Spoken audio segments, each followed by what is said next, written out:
오늘 본문에 등장하는 남유다 아하스는 악한 왕이란 평가를 받습니다.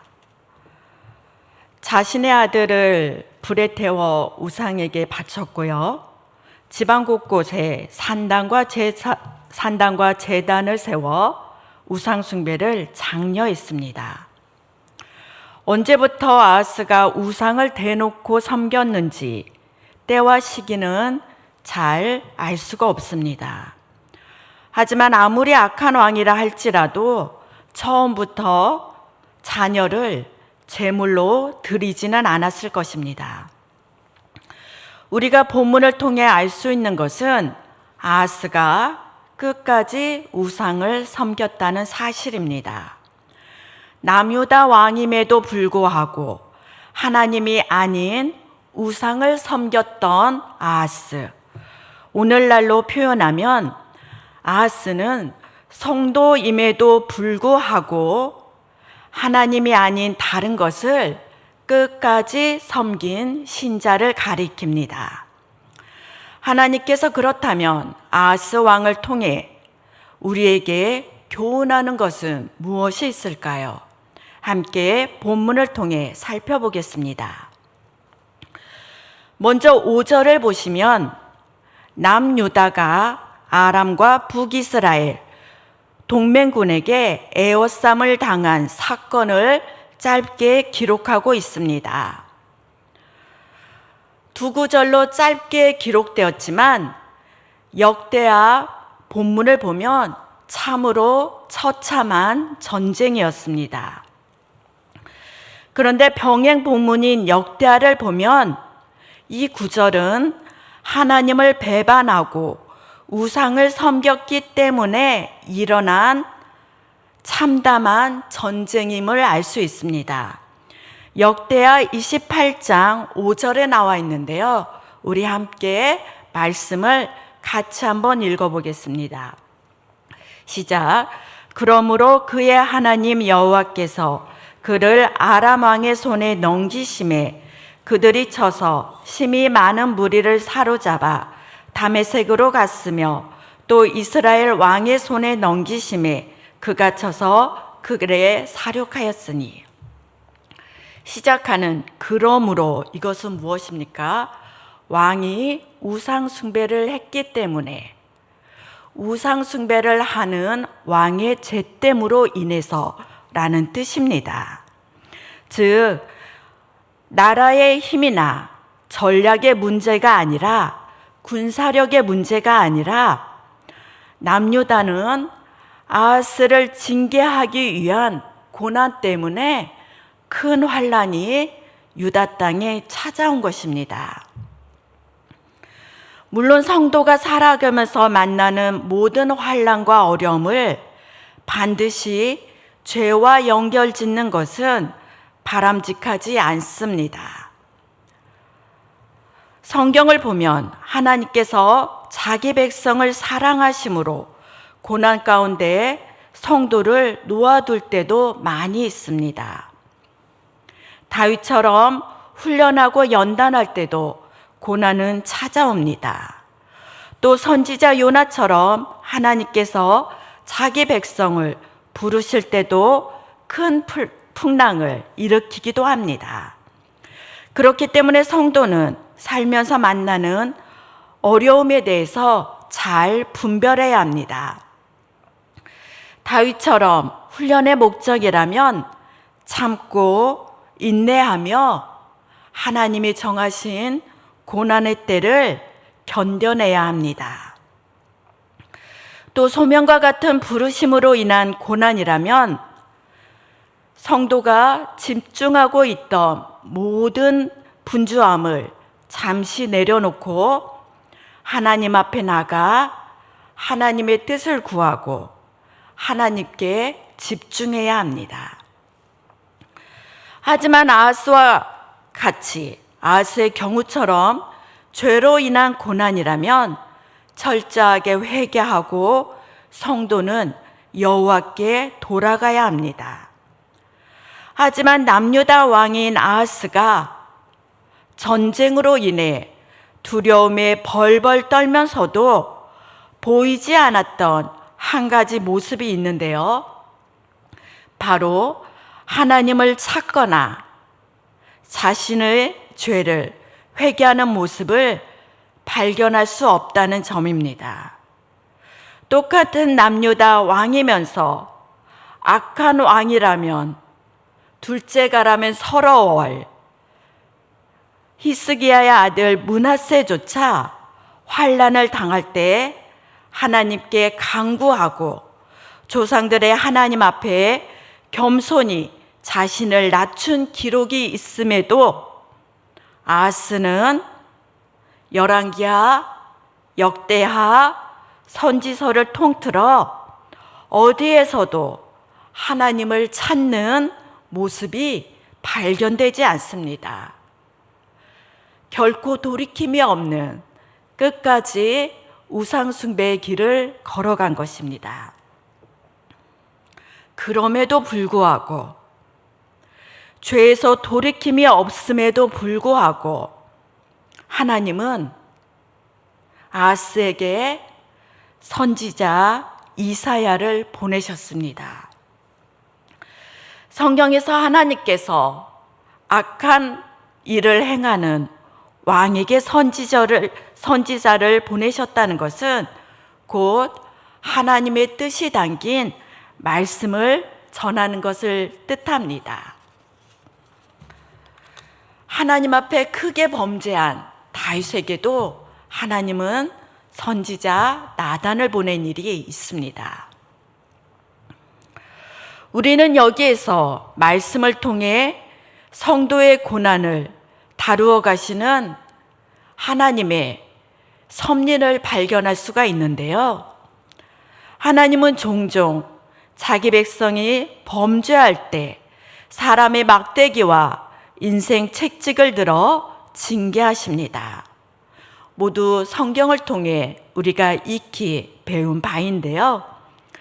하지만 하나님께서 하시는 징계의 목적은 완전한 성도의 멸망이 아닙니다.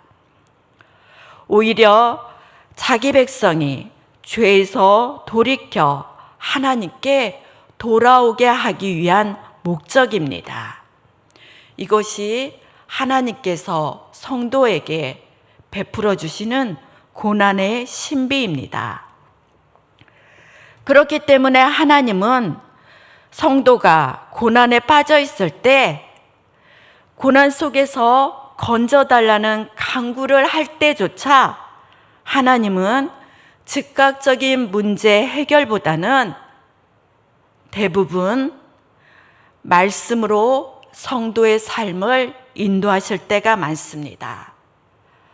하나님께서 돌이킴이 없는 아하스에게 이사야를 보낸 것은 말씀을 통해 여전히 아하스를 인도하고자 함입니다. 그럼 하나님께서 아하스에게 하신 말씀은 무엇일까요? 이사야 7장 4절에 나와 있는데요. 이 역시 우리 함께 읽도록 하겠습니다. 시작. 그에게 이르기를 너는 상가며 조용하라. 르신과 아람과 르말랴의 아들이 심히 노할지라도 이들은 연기나는 두 부직갱이 그루터기에 불과하니 두려워하지 말며 낙심하지 말라 입니다. 두려워하지 말고 낙심하지 말라고 하나님께서 말씀하셨습니다. 하지만 이와 같은 하나님 말씀은 죄송하지만 사람의 눈으로 보면 현실을 모르고 하시는 말씀처럼 보일 수 있습니다. 이미 왕과 백성들은 크나큰 두려움에 떨고 있었고요. 군사력도 무너진 상태입니다. 적들은 이미 아하스 대신 남유다의 왕으로 세울 사람까지 지목해 놓은 상태입니다. 이런 똑같은 상황 속에서 혹 사람이 이 말을 했다면 이 말은 결코 이루어질 수 없는 말입니다. 그저 헛되게 공허한 말에 불과할 뿐입니다. 하지만 이 말씀은 모든 것들을 아시는 하나님께서 선지자를 통해 하신 말씀입니다. 우리가 믿는 하나님은 어떤 분이십니까? 사람의 생사화복을 주관하시며 모든 역사의 주관자 되시는 분입니다. 무엇보다 아하스가 놓인 이 상황 하나하나 역시 하나님의 뜻 가운데 놓여져 있습니다. 아하스가 여호와 하나님을 믿고 인정했다면 아하스는 하나님의 말씀을 붙들어야만 했습니다. 아하스가 모든 역사에 주관하시는 하나님을 믿었다면 아하스는 용기를 내서 하나님의 말씀을 붙들었을 것입니다. 설령 자신은 믿지 않았을지언정 하나님 말씀은 붙들었을 것입니다. 그리고 겸손히 돌이켜 하나님 앞에 나가 엎드렸을 것입니다. 악한 므낫세의 기도를 들어주셨던 하나님이 아하스의 기도를 외면할 리 없습니다. 무엇보다 하나님은 고난의 때, 징계를 허락하신 때조차 선지자를 보내 아하스가 돌이킬 수 있는 시간을 벌어주시고 만들어주셨던 분입니다. 아하스가 여호와의 말씀을 믿고 돌이켰다면 하나님은 반드시 용서하고 아하스에게 살아갈 수 있는 길을 열어주셨을 것입니다. 그리고 결코 다윗의 등불을 끄지 않았을 것입니다. 하지만 아하스는 하나님 대신 다른 것들을 붙들었습니다. 그다시 강국으로 떠오르던 아수르에게 도움을 청했는데요. 이것은 단순히 외교적, 정치적 선택이 아닙니다. 성경은 이것을 철저하게 아하스가 다른 우상을 찾은 것으로 해석할 수 있는데요. 역대하를 보면 아하스 왕이 끝없이 우상을 찾고 섬기는 아하스의 마음의 동기에 대해서 알 수 있는 말씀이 있기 때문입니다. 역대하 28장 23절 말씀인데요. 이 역시 우리 함께 읽도록 하겠습니다. 시작. 자기를 친 다메섹 신들에게 제사하여 이르되 아람 왕들의 신들이 그들을 도왔으니 나도 그 신에게 제사하여 나를 돕게 하리라 하였으니 그 신이 아하스와 온 이스라엘을 망하게 하였더라. 저는 여기서 나도 그 신에게 제사하여 나를 돕게 하리라 하였으니 이 말씀을 주목해 보았습니다. 여기서 자기를 친 다메섹 신들은 아람이 섬기던 우상들입니다. 아람은 아하스와 백성들을 친 적들이 섬기던 우상입니다. 그럼에도 아하스는 아람이 섬기는 신께 제사하면 그 신들이 자신을 도울 것으로 여기고 믿었습니다. 믿었기 때문에 실제로 우상에게 제사한 것입니다. 이것은 하나님께서 허락하신 고난의 신비를 전혀 이해하지 못한 채 세상의 원리인 나라가 강성하면 그 나라가 섬기는 우상도 강한 신이라고 믿는 헛된 세상 원리를 믿고 받아들인 것입니다. 아하스가 아수르에게 도움을 청한 건 역시 똑같습니다. 아수르의 신이 더 크고 강하다고 생각한 것입니다. 크고 더 강한 신의 도움을 받으면 환난과 어려움 속에서 벗어날 수 있다고 아하스는 큰 착각을 한 것입니다. 제가 착각이라고 표현했지만 전형적인 하나님을 떠난 믿음 없는 사람의 말과 행동을 아하스가 보여주는 것입니다. 그렇다면 또 다른 우상을 찾아 그 신에게 경배한 아하스의 선택은 어떻게 되었을까요? 열왕기야 오늘 본문인 16장 7절, 8절, 9절에 나오는데요. 저와 여러분 7절, 8절 한 절씩 교독하시고 9절은 함께 읽도겠습니다.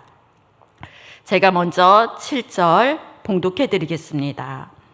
아하스가 아수르 왕 디글랏 빌레셀에게 사자를 보내 이르되 나는 왕의 신복이요 왕의 아들이라.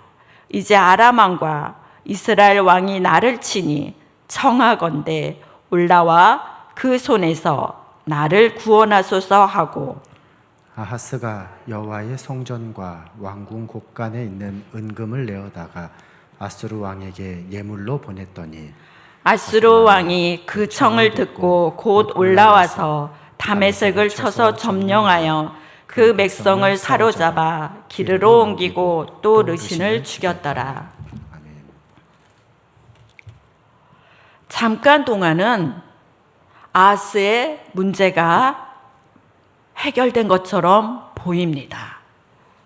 아수르에 의해서 아람 왕이 죽고 그로 인해 아하스는 지금 당장의 고난에서 벗어난 것처럼 보이기 때문입니다. 하지만 이 역시 아하스의 큰 착각입니다. 아하스가 아수르에게 도움을 청한 일로 인해서 아수르의 많은 군대가 남유다와 북이스라엘 땅에 들어옴으로 인해서 훗날 더 큰 화로 아수르의 도움은 돌아오게 됩니다. 얼마 지나서 북이스라엘은 아수르에 의해서 완전한 멸망을 당합니다. 남유다 역시 예외가 아닙니다.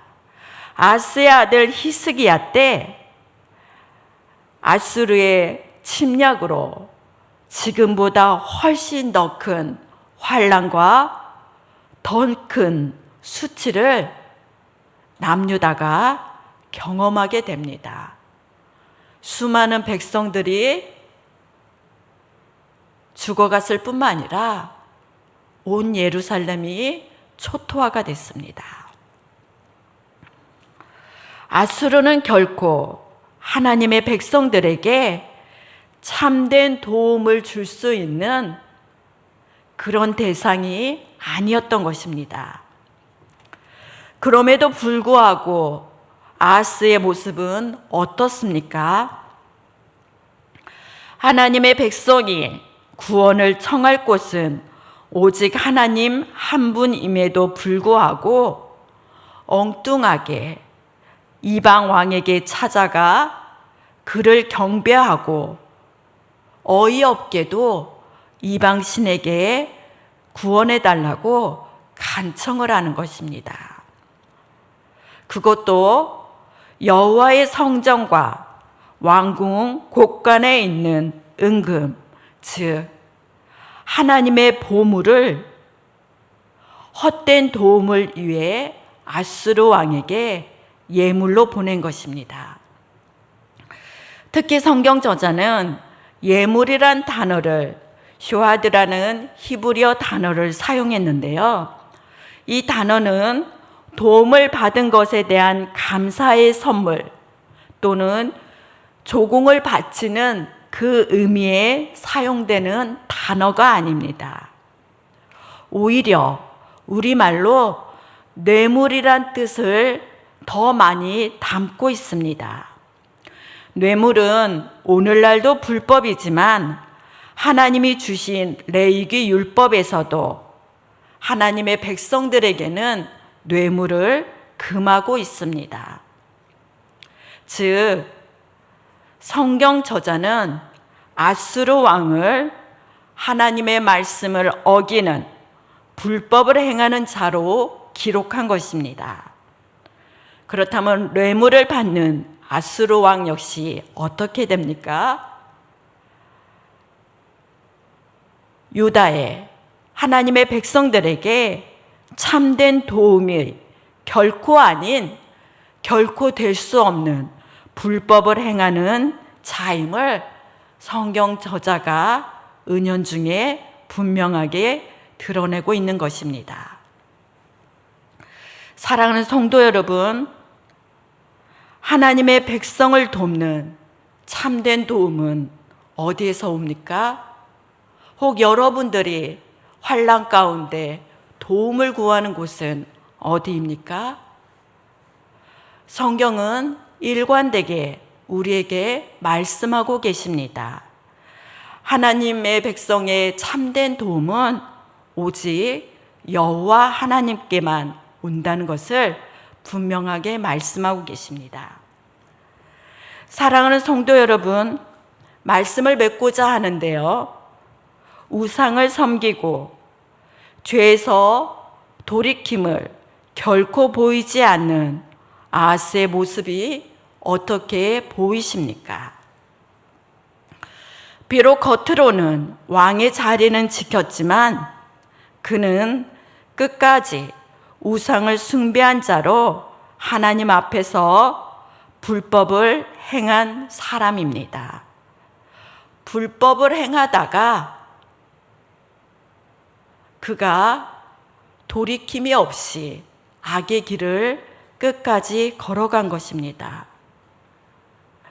그럼에도 우리는 이 악한 왕을 통해 하나님이 주시는 말씀의 교훈을 받을 수 있습니다. 저는 두 가지만 여러분에게 나누고자 한다면, 첫 번째는 성도란 이름을 가지고 살아가는 신자라 할지라도 죄에서 돌이킴이 없다면 하나님을 떠나 일평생 믿음 없는 자로 살아갈 수 있다는 것입니다. 두 번째는 험한 세상을 살아가는 성도에게 있어 가장 안전한 곳은 어디인지 우리가 배울 수 있다는 점입니다. 성도에게 가장 안전한 곳은 부와 명예, 권력과 쾌락이 가득한 곳이 아닙니다. 오히려 환난과 어려움 속에 있더라도 그곳에 하나님 말씀이 있다면 그곳이 성도에게 있어 가장 안전한 곳입니다. 왜냐하면 하나님 말씀이 있다는 것은 여전히 자기 백성을 사랑하시는, 천지를 지으신, 생사화복을 주관하시는 하나님의 인도하심과 보호하심이 나에게 있다는 것이기 때문입니다. 하나님의 인도하심과 보호하심이 여전히 우리의 삶을 인도하고 있기 때문입니다. 사랑하는 성도 여러분, 저와 여러분, 이 약속의 말씀을 붙잡고 고난의 섭리 가운데서도 여전히 자기 백성에게 말씀을 주시는 하나님의 인도하심을 믿고 코로나19 팬데믹 상황 속에서도 또 이런저런 모양의 어려움 속에서도 우리는 하나님을 신뢰하며 담대하게 믿음의 길을 걸어가시길 진심으로 주님의 말씀으로 축복하고 간구드립니다.